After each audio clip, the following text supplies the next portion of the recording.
Welcome to Confraternities in Nigeria, where we share true and shocking life stories as related to confraternity. Today, I want to share with you a chilling from a witness who witnessed a court fracas in Enugu State University years ago. This is how the witness recounted his story. I was at a shopping mall in Dartford near London to seek replacement parts for my Dyson Hoover. After my primary mission, I decided to take a walk around. These shopping malls were so attractive. Just walking around and looking at hundreds of products displayed through glass gives you joy. Then, I remember I needed to get some paracetamol, and headed to Boots, a pharmacy within the same mall that stocks virtually all the medicines you can think of. That decision to go to Boots would eventually put me into thoughts that would pervade my mental space for the next 24 hours. While shopping, I saw this man, probably about my age. He looked familiar. I couldn't place it at that moment, so my brain did a frantic search within its limbic system, searching memory files that related this face to significant events in my life, and returned a possible match. My brain told me the match wasn't too good. In the year 2002, or maybe 2003, I was a medical student in the University of Nigeria Enugu campus. It was a sister campus to the main university. University of Nigeria Enugu campus was the campus where the faculties of medicine, law, health science, business and estate management were located. This period was a time when court activities in universities nationwide was somewhat at its peak. University of Nigeria Enugu campus at the time shared the same fence with Enugu State University of Science and Technology, whose court-related violence was way above the national average, with very violent public executions happening almost every semester. Some of that violence ended up on the UNEC side of the fence, as the targets, when being chased, crossed the gate of the fence into UNEC, where the attackers hunt them down and finish them off. As a result, while UNEC students didn't engage much in violent court activities, at least on university grounds, they had a good dose of it. There was this particular episode one witnessed. I had gone to an eating joint just in front of the Faculty of Business Administration, which was not far from the UNEC/ESOT gate. About 3 seats away from me was this gentleman who had just finished his meal. I had no reason to suspect anything was amiss. He made to get up to leave, and suddenly about 7 hefty boys surrounded him, dragged him outside and dealt him several machete wounds.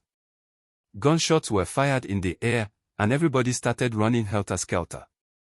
Now, in the eating joint we visited, we could not afford the luxury of running, as that would place us directly in the pathway of the violence, which was happening just outside the door. The owner of the restaurant simply locked us inside.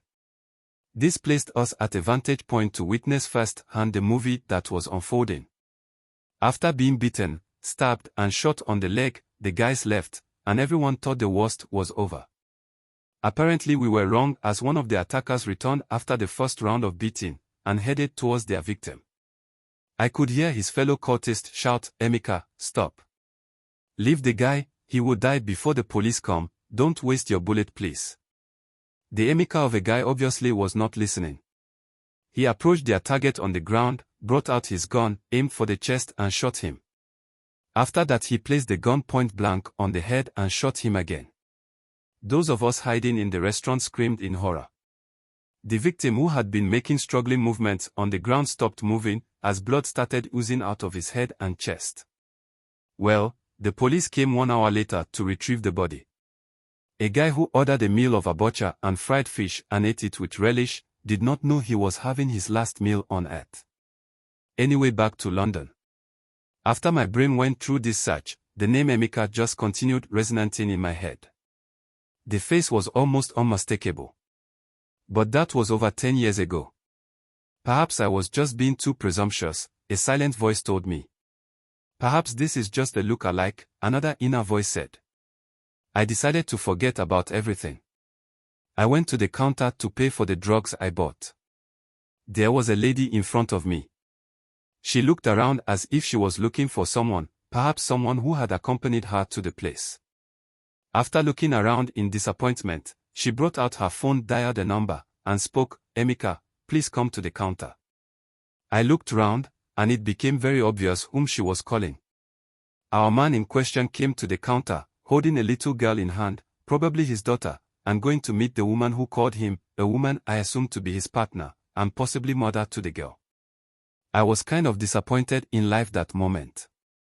Here was a man who had ensured his fellow human did not live, not only alive a decade later, but having a family, something which his victim would never have.